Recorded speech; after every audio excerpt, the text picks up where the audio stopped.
नमस्कार नमस्कार मंडळी, कार्यक्रमात आपणा सर्वांचं मी गायत्री मनापासून स्वागत करते. आज आहे गुरुवार, भारतीय सौर दिनांक 21 ज्येष्ठ शके 1948 अर्थात 11 जून 2026. मंडळी, आजकाल माणसांची धावपळ खूप वाढली आहे, कामाचा व्यापही वाढतोय. पण त्यामुळं काय होतंय, एकमेकातला संवाद कमी होत चालला आहे. माणूस अगदी एकाकी होत चालला आहे. त्यामुळे अर्थातच ताणतणाव वाढतोय. मंडळी, यावर एक रामबाण उपाय म्हणजे संवाद साधणं. आपल्या कुटुंबियांशी, मित्रमंडळींशी गप्पा गोष्टी केल्या की आपलं मन हलकं होतं, ताण कमी होतो. गप्पा मारून एक सकारात्मक अशी ऊर्जा मिळते. तसंच एकमेकांविषयी जिव्हाळा वाढतो, आदर वाढतो. मंडळी, गप्पांमधून आपला व्यक्तिमत्व विकाससुद्धा होत असतो बरं का. एकमेकांशी बोलताना आपली भाषा सुधारत असते, नवीन शब्द आपल्याला कळत असतात. तसंच आपली ऐकण्याची क्षमतासुद्धा वाढते. आणखी एक महत्त्वाचा फायदा म्हणजे गप्पांच्या माध्यमातून वेगवेगळ्या विषयांवर चर्चा होत असते. यामुळं काय होतं, इतरांचे विचार आपल्याला कळतात, आपले विचार मांडता येतात, आपल्याला नवीन माहिती मिळते. आणि अनेकदा असंही होतं की काही कठीण प्रश्नांवर किंवा समस्येवर आपल्याला अचानक उपाय सापडतो. म्हणूनच मंडळी, दैनंदिन जीवनामध्ये गप्पांना अतिशय महत्त्व आहे. मंडळी, आपल्या गप्पा गोष्टी या कौटुंबिक संवादातून हेच तर सगळं आपल्याला दिसून येतं. चला तर मग, आज गुरुवार, तेव्हा वेळ न दवडता आपण जाऊया अण्णांच्या घरी. बघूया आज काय विशेष माहिती मिळतेय. ऐकूया गप्पा गोष्टी हा कौटुंबिक संवाद. याचं लेखन केलंय अमोल पालये यांनी, तर सहभाग आहे रोहित देव, ऋचा गद्रे आणि विद्या तावडे यांचा. अव माई, अण्णानू, अव हाव काय घरात? ये लक्ष्मी, तुमचीच वाट बघत बसलोय ग. लक्ष्मी, अरे च्छा, आज सदू नाही आला म्हणजे मला फसवलं. लक्ष्मी, ये ग. आणि काय हो, फसवलं म्हणजे काय? एवढं काय सांगितलं होतं सदोबाला तुम्ही? अण्णानू, ओ काय काळजी करू नका. हा तुमचा मैतर आलेला नसला तरी त्यानं फसवलेलं नाही आहे. हा, ही बघा तुमची भेट दिलेली आहे त्यानं. हा, काय हा घमघमाट? काय ग हे लक्ष्मी? अगं, एवढे आंबे कुणाला आणि कशाला आणलेस? अहो माईनू, अण्णांनी सदोबाला आंबच आणायला सांगितलं नाही होतं. अच्छा, म्हणजे सदू आला नाही म्हणजे आंबे मिळणार नाहीत म्हणून तुमचा जीव तळमळत होता तर. अगदी बरोबर आहे हा माईनू. ते जाऊ दे सगळं. बरं लक्ष्मी, आण अगोदर ती सुदामाची भेट. घेवा अण्णानू, हो. पोटभर खावा. हा, सुदामाची भेट? अहो, पण आपल्या घरी काय कमी आहेत का आंबे? तुझ्याकडे लाख असतील ग, पण या आंब्यांची बातच न्यारी आहे माई. अरे बाप रे, अहो एवढं काय सोनं लागलंय? माईनू, अमृता परीस गोड तुमच्याकडचं कलमी आंब नवं. अरेच्या, अगं मग कसले आहेत हे? अगं, ते रायवळी आहेत, रायवळी आंबे. हा बघ, हा लांब आहे ना, त्याला म्हणतात बाटली आंबा. काय? अक्षी साखरी आहे. अहो माई, बाटली सारखी दिसतो म्हणून बाटली आंबा. हा, ता बघा, ता त्याच्यावर डाग हाय बघा, ता डागेरा. अच्छा. आणि लक्ष्मी, हा जो आहे ना तो जखणीचा आंबा ना ग. अगदी बरोबर अण्णानू. जखनीचा आंबा? बाप रे, अहो ऐकूनच भीती वाटतेय मला. वय माईनू, असंच म्हणतात. त्या आंब्याच्या झाडावर जखीन राहते. जखीन म्हणजे भूत हा माईनू, म्हणून त्याला जखनीचा आंबा म्हणतात. काय? भूत? माई, अगं अशी समज आहे. हा, मग ठीक आहे. म्हणजे भूत वगैरे कुणी नसतं. हा, खरी गंमत अशी आहे की हा आंबा आहे ना तो फार गोड आहे. हा. त्यामुळे पूर्वी गावातली पोरं त्यावर नुसती तुटून पडायची. पण हा आंबा जिथं उभा आहे ना त्या पलीकडे मोठी दरी आहे. मुलं तिथं एकटीच गेली ना तर ती दरीत पडू शकतात आणि मग काय होऊ शकतं, दुर्घटना घडू शकते. म्हणून मग मुलांनी तिथं एकट्यानं जाऊ नये. एकट्यानं गेल्यास भूत पकडतं, अशी भीतीवजा आख्यायिका गावातल्या आयाबायांनी निर्माण केली आणि त्यामुळेच त्या आंब्याला नाव पडलं जखिणीचा आंबा. अरे वा. हा हा पण काय युक्ती आहे ना ही. हा मायनू हं? असं कैक रायवली आंब आणि त्याची कैक नावं ऐकाया मिळतील गावाकडं. आता हा बघा, ह्याला कॅस भरपूर म्हणून त्याला कॅसियारा, आणि हा आंबट आहे म्हणून आमटेरा, आणि हा एवढासा म्हणून बिटकी. अरे वा, खरंच खूपच वेगवेगळी नावं आहेत ना. हा आणि हे बघितलंस का माई, हा भोपळी आंबा, हा. हा चीक जास्त म्हणून चिकयारा, असे खूप. वय अण्णानू पर हा आता पण काय तुझं. अव असं 5-50 प्रकारचं 5-50 चवीचं रायवली आंब पहिल्यान गावाच्या वहिवाटीला होते. आता त्याच्यातलं 7-8च उरलंय. अव जिकडे तिकडे हापूसच्या बागायती होऊ लागल्या आणि रायवली आंब्याला कोण कुतर विचारीन असं झालं, आणि त्यांची झाडं कोण लावीना ना. हा बरं माई, मी तुला असं सांगतो की रायवळी आंब्याकडे झालेलं दुर्लक्ष किती गंभीर आहे. म्हणजे याची आज शेतकऱ्याला कल्पना नाहीये. हा हा. रायवळ आंबा हेच कोकणचं मुख्य पीक आहे. हापूस हा परकीय, म्हणजे हापूस कोकणामध्ये पोर्तुगीजांनी आणला.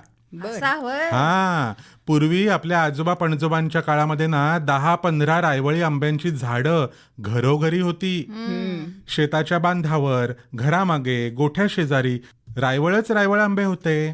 खरंय अण्णानू. हा आताच्या घडीला गावात घरा 100 झाली आहेत, हा पण रायवली आंब्याची झाडं अख्ख्या गावात मिळून बोटावर मोजण्याएवढी उरली हाय. होय ग. बरोबर. कारण हापूस आंब्याचं अर्थकारणच कोकणात इतकं वाढलंय की मोठ्या प्रमाणात हापूसचीच लागवड होते. अगदी कोकणी माणसानं कातळ फोडून त्यात माती टाकून तिथं हापूसची बागायत लावली आणि पिकवली सुद्धा. त्यामुळे रायवळ आंब्याच्या लागवडीकडे दुर्लक्ष झालं असणार त्यांचं. अगदी खरं बोललीस बघ माई. पण खरी गोष्ट लक्षात घ्या काय तुम्ही, हो. हापूसला परागीकरणासाठी रायवळ आंबाच उत्तम आहे. हा काय म्हणताव काय? हो अगं, रायवळ आंब्याच्या मोहरावरती जे भुंगे मधमाशा येतात ना, तेच हापूसचे परागीकरण करतात. हा. अच्छा. हा कारण रायवळ आंब्यावर कुणी फवारण्या करत नाही, हा महत्वाचा मुद्दा आहे. बरोबर. म्हणजे रायवळ आंब्याची झाडं कमी होणं हा. याचा थेट संबंध हापूसचं उत्पादन घटणं याच्याशी आहे की काय. अक्षी खरं आहे ना मायनू. हा. अव उगाच नाही हापूस कलमाचा मोर गलून पडत. काय काय कलमांना कैऱ्याच लागत नाही. हो ना. अगदी बरोबर बोललीस हं, लक्ष्मी. रायवळी आंब्याची झाडं आपण तोडली, त्यामुळे हापूस कलमांचं परागीकरण बंद झालं. परिणामी आज हापूसवरती मोठं संकट आलेलं आहे बघा. म्हणजे अण्णानू, आपण हापूस जगवाय निघालं हा. आणि अजाणतेपणी हापूसच मारया निघालं, असं सगळं झालेलं हाय. हा मायनू, हा. एक गोष्ट तुम्हाला सांगता. काय ग. हा निसर्ग हाय आणि निसर्गाचा एक नियम आहे. हम्म. एकट्यानं कोणच जगू शकत नाही. अरे वा, खरंच हा लक्ष्मी सुरेख विचार आहे. या पृथ्वीवर कुणीही एकट्याने जगू शकत नाही. सर्वांनी मिळून जगायचं, मग तो हापूस असो की रायवळ. झाडा नाही तोच नियम, अपवाद नाही. अगदी बरोबर. रायवळी आंब्याची झाडं 100 वर्ष जगतात. हा त्यांना ना खत लागतं ना फवारण्या. मात्र हापूसचं उत्पादन वाढवण्यासाठी खत, फवारण्या, बाप रे बाप किती तो खर्च. त्याऐवजी खरंच जर हापूस वाढवायचा असेल ना, तर रायवळी आंब्याची झाडं लावणं याशिवाय सुंदर, साधा, सोपा आणि विना खर्चाचा उपाय नाही. आणि अतिशय महत्वाची गोष्ट आहे ही. हा. म्हणजे आपण जितक्या प्रमाणात हापूसची लागवड करतोय त्याच्या काही प्रमाणात तरी रायवळी आंब्याची लागवड करायला हवी. हा. अगदी बरोबर बोललीस बघ. अव रायवल आंब्याची झाडं जगली, वाढली तर मधमाशा येतील, हा. हापूसचं परागीकरण होईल, उत्पादन वाढल, मग कशा हवी खताने फवारण्या. खरंच ग. आणि मुख्य म्हणजे विविध रंग, आकार आणि चवी. शिवाय अशी गमतीदार नावंही. काय ते ना, बाटली आंबा, कॅसयारा. अगं खूपच गंमत आहे. अव एक एक आंबा खाऊन बघशीव ना तर येड्या वशीव. काय सांगते. आणि म्हणीत बसशीव मला पर बाटली आंबाच हवा. उगीच नाही अण्णांनी हे एवढं आंबा आणया सांगितलेले. सांगायचं काय तर, हापूस वाचवायचा असेल तर रायवळ आंब्याची लागवड करायला हवी. हा हिशोबात धरलं तर रत्नागिरी जिल्ह्यात जवळपास 1543 इतकी गावं हां आणि 844 ग्रामपंचायती आहेत आणि त्या ग्रामपंचायतींच्या माध्यमातून याबाबत जागृती झाली ना तर 1543 गावांमधल्या प्रत्येक शेतकऱ्याने 5 रायवळीच्या बाटा आज लावल्या ना हा. तरी 15-20 वर्षात खूप मोठी क्रांती झालेली असेल. बघा बघा माईंकडे सगळी आकडेवारी हाय. बाय गे माईनू, बसल्या बसल्या बोलता बोलता लय मोठा हिसाब केला. हो ना. आणि खरंच अशा पद्धतीनं रायवळी आंब्यांची लागवड झाली तर खूप मोठं काही साध्य होईल. हा माईनू, अण्णानू, हा तुम्हाला ठाव आहे काय? आज शहरातल्या लोकांना चुलीवरचं जेवण हवं असतं. होय होय. जुन्यातला गुलाचा चाय हवा असतो. मातीचं घर राहाया हवं असतं. जर असंच चालत राहिलं तर काय वर्षान लोक हापूस नवं शेताच्या बांधावरच बिना खताचं बिना फवारण्यांचं रायवली आंब खाया शेताच्या बांधावर वा वा येतील. वा लक्ष्मी, अगं केवढी दूरदृष्टी आहे ही. खरंच तू म्हणतेस तसंच होणार आहे. हो ना. म्हणजे खरंच मला काय वाटतं माहितीये की आंबा या विषयावरती कितीही बोला आणि कितीही खा त्याची गोडी संपायचीच नाही. हा बरं, आपण कापूया का ते आंबे? म्हणजे आणखी मजा येईल. थांबा हो. हा? अहो लगेच कुठे खाताय? मग जरा ते थंड होऊ दे, मगच खाण्यात मजा आहे. लक्ष्मी, पेऱ्याचं काय केलंस ते सांग बघू आधी. यांचं हे सुरूच राहील. अव माईनू, अजून पावसानं नीट बालसं नाही धरलेलं. कधी येतो कधी कडकडीत ऊन पाडतो. पर काय जणांनी धूर पेरा केलानी झालं 7-8 दिवस बघा त्या. हा म्हणजे आपल्याकडेही धूळ पेरणी करतात तर. अगं हल्ली ना मृग नक्षत्राआधी बऱ्याचदा अवकाळी पाऊस खूप वेळा पडतो. हो. त्यामुळे शेतजमिनीमध्ये थोडासा ओलावा आलेला असतो. या ओलाव्यामध्ये नांगरल्यामुळे जमीन ढेकळाची न राहता ती पावडर सारखी होते. अशा धूळ मातीमध्ये भात पेरलं तर मातीतला ओलावा आणि तयार झालेलं बाष्प यामुळे धान्याला मोड येतात. हळूहळू त्याचे कोंब होतात. त्याला धूळ पेरणी म्हणतात. आणि मग माईनू, हा? मिरगातला पाऊस पडला की धूळ पेऱ्याचा भाताचा राब टरारून येतो आणि दाढ लवकर काढणीला येते. म्हणजे माईनू, जेव्हा पाऊस येतो तेव्हा धूल वाप्याच्या दाढीची लावणी बघा सुरू होते.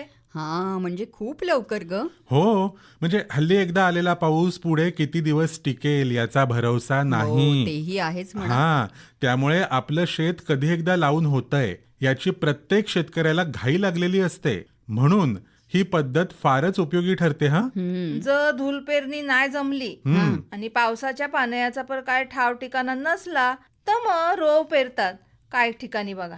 म्हणजे भाताला पेरण्यापूर्वीच मोड काढायचे आणि सुरुवातीच्या पावसात चिखळणी करून त्यात ते मोड पेरायचे. बरोबर ना? बरोबर माईनू. त्याच्यामुळं ज्या शेतकऱ्याकडं माणसा कमी, शेताची काय साधनं नाहीत, त्याला रवाची शेती लय परवडते. हो, म्हणजे अगदीच शेत ओसाड टाकण्यापेक्षा शेत लावणं हे महत्वाचं आहे. हा मग ती पद्धत पारंपरिक असू दे नाही तर आधुनिक. खरं आहे अण्णानू. हा अच्छा, पण धूळ वाफेची पेरणी काय, रऊचा पेरा काय, ही सुरुवातीच्या पावसात करायची किमया. पण मग मृगातला पाऊसच लांबला तर? मग माईनू काय खरं नाही बघा. आभालाकडं डोलं लावून बसायचं आणि म्हणायचं, पडर पाण्या पडर पाण्या, कर पाणी पाणी कर पाणी पाणी, पडर पाण्या पडर पाण्या. कर पाणी पाणी कर पाणी पाणी. शेत माझं लय तानील, शेत माझं लय तानील. चातकावानी चातकावानी. अगदी खरं आहे लक्ष्मी. आता शेतच काय, आमचं मनही अगदी चातकासारखं तहानलेलं आहे बघ. अगं माई, असं केलं काय किंवा तसं केलं काय, आपली शेती ही इथून तिथून पावसावरच अवलंबून आहे. हो. कधी पाऊस वेळेवर येणार, कधी लांबणार, कधी जास्त पडणार, कधी पडणारच नाही. हे सारं चालायचंच ग. पण म्हणून शेतकऱ्याला थांबून चालणार आहे का? बाकी खरं. हा शेतकरी थांबला म्हणजे मग जगच थांबलं. मग अगदी खरं आहे. शेतकरी आहे तर अन्न आहे, अन्न आहे तर जीवन आहे. तेव्हा लक्ष्मी, आता थांबायचं नाही गड्या, थांबायचं नाही. वय वय, आता थांबायचं नाही. म्हणूच माई, आमची पण सगळी तयारी झालेली आहे. फक्त नांगर हातात धर्याचा हाय. हो का? म्हणजे कोणतं बियाणं आणलंय यंदा? माईनू, अण्णानू, हा. एकदम जबराट कोकण सुवास. वा, एकदम नाव ऐकूनच धुंद व्हायला झालं बघ. हो ना, एकदम सुंदर आहे लक्ष्मी. म्हणजे या तांदळाचा घमघमाट अगदी बासमती सारखा असतो. वयांनानू हा, अव कोकणात लय ऊन, त्याच्या पाय बासमती पेरला तर त्याचा वास काय टिकून राहत नाही. नुसता पेंड्याला तेवढाच घमघमाट. हा. मग काय करूयाचं म्हणून चौकशी केलेली, तवा कोकण सुवास पेरा अशी माहिती मिळाली. अगदी बरोबर.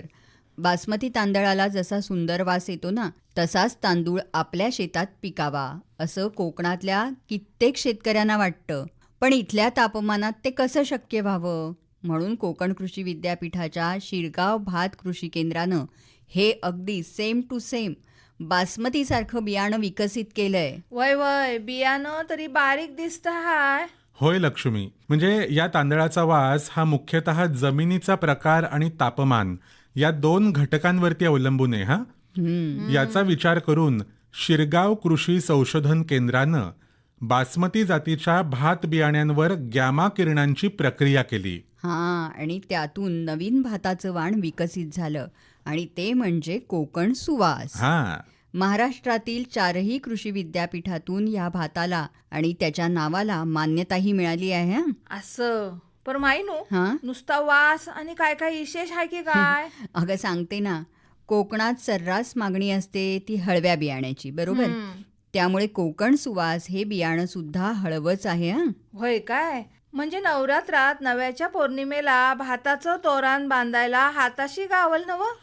अगं लक्ष्मी, फक्त तोरण बांधायलाच नव्हे तर देवाला पहिल्या भाताचा नैवेद्यही दाखवून होईल. काय बोलताव काय? हो, चांगलंच आहे मग. अगं हो, 120 दिवसांपर्यंत भात तयार होतं. हा, हे तांदूळ अतिशय बारीक आणि लांबट आहे, सेम बासमती सारखाच आणि सुवासिक. आहा, मजा आली. हा लक्ष्मी, हा आंबा फारच गोड आहे. हा, बघ, यांची अगे सुरुवात बाय. पण झाली. तुम्ही ढास मारला पर त्याला. नाहीतर काय. मग काय, पुढ्यात आंबे ठेवल्यावरती कुठल्या विश्वामित्राची तपश्चर्या भंग पावणार नाही. लक्ष्मी, ते सगळं जाऊ दे, आंब्याचा गोडवा सुंदर आहे ग. अरे देवा, काय बोलावं आता. खा खा, पण आता माझ्या तोंडाला पाणी सोडू नका म्हणजे झालं. बरं, काय ग लक्ष्मी, सदोबा कुठे गेला? म्हणजे आंबे खायला तो पण हवा होता ना, मग आणखी मज्जा आली असती. अव त्यांची लय मोठी गंमत आहे. काय म्हणतेस गंमत? काय? कसली ग गंमत. अव काल तर जागतिक दृष्टी दिन होता नव काय? हा, त्या निमित्तान ग्राम पंचायतीत शिबिर होतं. हं, तर सदोबा तिकडं गेलेले होतीत. बर. त्यांना तिथं आलेल्या डॉक्टरानं हरभऱ्याच्या झाडावर काय चढवला. बोलतेस अगं. काय? म्हणजे काय काय मोर म्हणायचं तुला? ऐका तरी. सांग बघू. अव त्या डॉक्टरांस ह्यांना तपासला हा. आणि सांगायला लागला, हं. सदोबा काय तुमचं डोलं एकदम पाणीदार वाघासारखं हाय. हो, म्हणजे काय लक्ष्मी, आहेतच सदोबाचे डोळे एकदम करारी.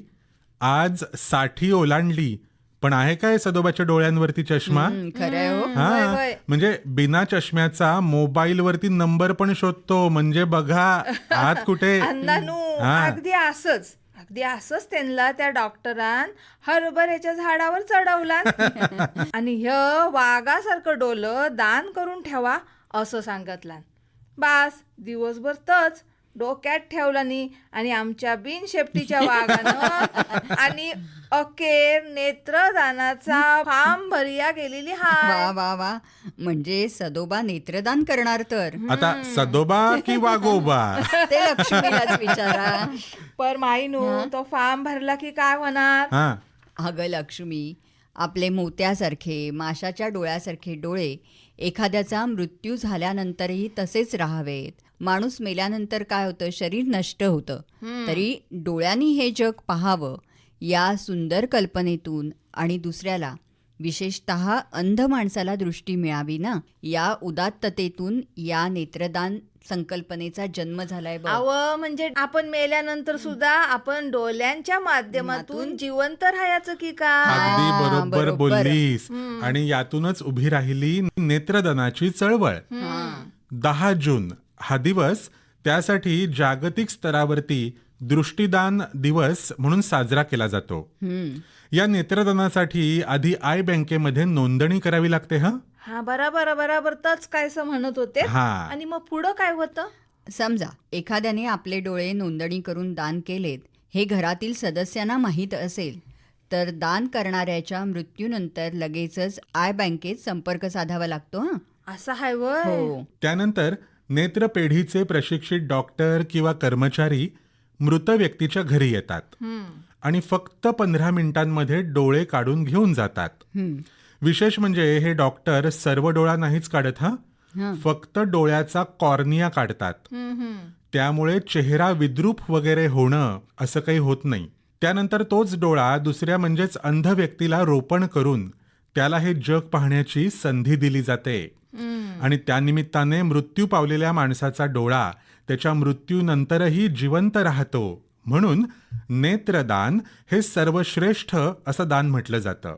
पण अण्णानू, हा सदोबांचं डोलं बिन चष्म्याचं हाय, हा पाणीदार हाय, म्हटलं तर वाघासारखं, माशासारखं आणि हरणासारखं पण हाय. लक्ष्मी कौतुक करतीये का टोमणे मारतीये हेच मला काही कळत नाही.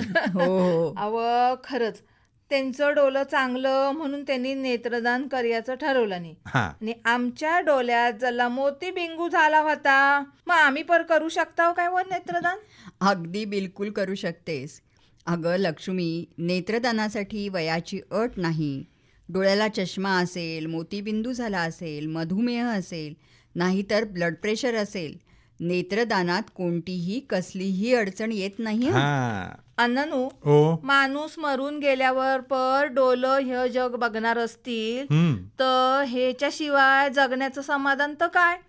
मायनू, माझं पर डोलं बोलायला लागलं आहे बघा. अगं लक्ष्मी, तुझे डोळे तर अगदी फारच बोलके आहेत.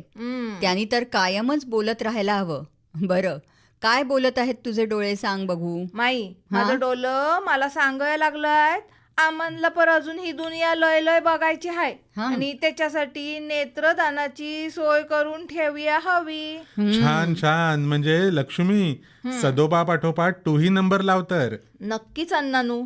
मला वाटतं पावसानं आबूट घातला नाही बघा, ढगानं ढोल वाजाया घेतलेला हाय, इजानी लाइटिंग सुरू केलेली हाय आणि काजव्यानी लुकलुक दिव्यांचं तोरण बांधलेलं हाय. तवा पाऊस याआधी घर गाठीया हवं. हो खरंय खरंय. ये हा सावकाशी. हे लक्ष्मी, थांब थांब जरा, जाता जाता ऐक ग. बोला. हा ना, बाटली आंबा पण फारच गोड आहे ग. अरे देवा, काय करायचं आता. अहो सगळे आंबे खाल्ले तुम्ही. माईनू, आता फकस्त साली तेवढ्या हो ना. उरलेल्या आहेत तो, तुम्हाला कायच उरलेलं बघ ना. नाही. पण तुम्ही काय काळजी करू नका. हा ह्य घेवा आंब्याची साठा, तुम्ही एकट्यान खावा आणि अण्णांना नाहीच देवच देणार आहेत नका. हा, घ्या आता. हा, तुमच्याकडं ठेवा लपवून. हो. चला आता येतोय मी. हो हो, ये ये सावकाश जा ग. आत्ताच आपण कौटुंबिक संवाद ऐकलात, गप्पा गोष्टी. याचं लेखन केलं होतं अमोल पालये यांनी आणि सहभाग होता रोहित देव, ऋचा गद्रे आणि विद्या तावडे यांचा. बरं तर मंडळी, आजचा आपला कार्यक्रम संपत येतोय. पुन्हा आपली भेट होणारच आहे पुढल्या कार्यक्रमात. तोपर्यंत मला निरोप द्या. नमस्कार.